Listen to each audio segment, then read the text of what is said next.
So we got this new phone from OPPO, and it's called the OPPO Reno3 Pro. Watch out for our first impressions.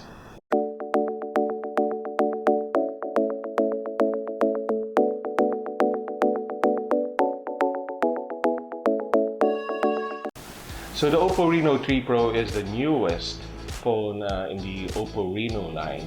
And if you have seen our videos before, we have reviewed the first OPPO Reno, which is the OPPO Reno 10X. And then we also reviewed the OPPO Reno 2. Now, the OPPO Reno 3 Pro, we were able to receive this phone just before community quarantine was implemented. So thank you, OPPO Philippines, for sending this over to us. And these are my first impressions of the phone. The first two OPPO Reno phones, they both had glass black covers. Now, upon lifting the OPPO Reno 3 Pro from the box, I really like the Aurora Blue colorway that this phone has. It's shiny, you know, it does kind of resemble Aurora skies in Europe. But there's a bit of disappointment on learning that the back cover is not made of glass. It's actually made of polycarbonate material, which directly translates to plastic. And I could actually feel that it actually does made of plastic. Now, the good side about having a polycarbonate material is it makes the phone lighter. I made some comments before that the Reno 10X is kind of heavy for my taste, and in the Reno 2 is actually lighter than the Reno 10X. Even with the glass back cover, you know, I really like the form factor and the weight of that phone. Now, with the Reno 3 Pro, it became even lighter and even slimmer. But my caveat here is removing the glass back cover in exchange for polycarbonate, doesn't that cheapen the value of the Reno 3 Pro? I mean, the OPPO Reno series is supposed to exude elegance and style. Therefore, it's supposed to be a mid-range to high-end market. But holding the phone, it feels that it's mid-range down to entry level. I'm not sure about the direction of the new OPPO Reno 3 Pro, but that's just my first impression, and you know, these impressions might change in the next few days or weeks when I play more with the phone. I also noticed that there are dual camera punch holes at the upper left corner of the screen. On the two OPPO Renos, there weren't any notches, any teardrop notches, or even these punch hole cameras. Instead, they have a pop-up camera that would, that would pop up whenever you need to authenticate yourself, or just to take selfies.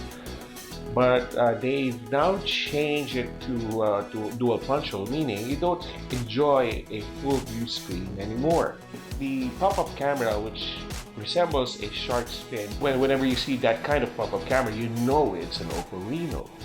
But since they removed that and opted for a dual punch hole camera, it's like this phone doesn't have an identity anymore. You get what I mean? It looks like any other phone that has a dual punch hole camera. And who are the other phones that have the same set of cameras? Huawei now has them, right? So people might confuse this for a Huawei instead of being known as an OPPO Reno phone. So since I mentioned the dual punch hole cameras on the screen has a Super AMOLED Full HD Plus display.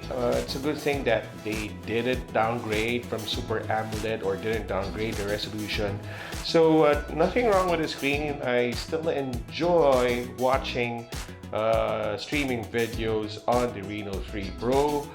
However, the punch hole is it's not that annoying, but it's like a sore thumb that keeps on showing up whenever you look at that direction. And this is what I love about the Reno 2 and even the Reno 10X, because it doesn't have any notches or punch hole cameras. The screen size is a bit smaller, 6.4 inches compared to the 6.5 inches that the Reno 2 had. So, but it's not much of a biggie anyway. Storage is still at a generous 256 gigs, and memory is still at 8 gigs with expandable memory up to 256, I guess, with a micro SD card. The Reno 3 Pro is powered by a MediaTek Helio P95 processor. So this is a fairly new processor aimed for mid-range phones. When I checked the Antutu benchmark score of the Reno 3 Pro using this processor, the changes are a bit minimal. The score is a bit higher than the Reno 2, which used the Snapdragon 730 processor by Qualcomm. So I wonder why they changed it to the Helio P95. Maybe it's for a cheaper production cost. They did it with the back cover, right? Now I'm aware that previous Reno phones are using MediaTek processors. But if this is the Pro version, I was kind of expecting that it would use the Qualcomm Snapdragon version. So it's a bit of a disappointment for me. Nothing against the P95. So far, it's so good, but because it does not offer anything special as of the moment, it's just like, it's the same. It's just at par with the Snapdragon 730, Qualcomm Snapdragon 730 processor. When it comes to the cameras, the OPPO Reno3 Pro is equipped with a quad camera system led by a 64 megapixel main camera.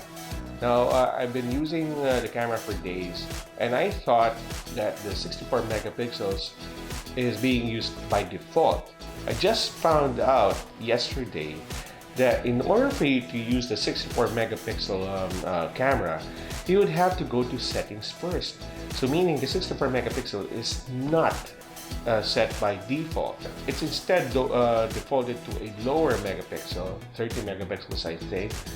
So there's a bit of a difference here, and a bit of confusion as well, because when you market a 64 megapixel camera, you expect that to be the default, and there shouldn't be any settings to adjust the camera to 64 megapixels. It should be already there by default. Now you can see the photo samples on your screens. OPPO is really serious when it comes to photography. For the past few years, and nothing has changed. They're still serious with their photography, even for their mid-range and low-end phones. What I really like about this Reno 3 Pro is the night mode. I was already satisfied with the default settings of the phone when taking night shots, but when I set the camera to night mode, man, all the colors are popping up. Though you have to steady your camera for like around 3 seconds, but 3 seconds is okay, and you'll be able to get brighter pictures even if the scenery is a bit dark.